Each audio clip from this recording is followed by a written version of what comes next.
ধর্ম থেকে এসেছে, কেউ খ্রিস্টান ধর্ম থেকে এসেছে, কেউ পাদ্রী ধর্ম থেকে এসেছে, কেউ বৌদ্ধ ধর্ম থেকে এসে ইহুদি থেকে এসেছে। আয়াত কলমা পড়েছে, কেন লোভে কলমা পড়েছে কিন্তু অন্তরের মধ্যে তাদের ঈমান নাই।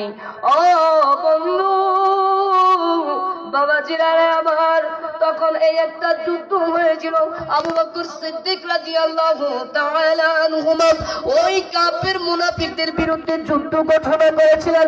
ওই যুদ্ধের নাম হলো রিদ্দার যুদ্ধ, আর ওই যুদ্ধের নাম হলো ধর্ম ত্যাগী আন্দোলন। নবীর সাথে নবীর কাছে কলমা পড়েছে একটাই মাত্র কারণ হলো তাদের লোভ বেশি অন্তরে। এই জন্য লোভ রাইখা কলমা পড়েন না যে আমি সবকিছু পাবো না। ইমান ঠিক রেখা কলমা পড়ে যদি ধর্ম গ্রহণ করা হয় তার নামে হলো মুসলমান। সুবহানাল্লাহ। ওই সময় একটা যুদ্ধ হয়েছিল। এই যুদ্ধটা হওয়ার সাথে সাথে আবু বকর কয়, না না, তোদের আজকে আর রেহাই নাই, আমার নবীর সাথে বেঈমানি আর ছাড়া যাবে না। একে দৌড়ানি দেশ থেকে পলায়ন করে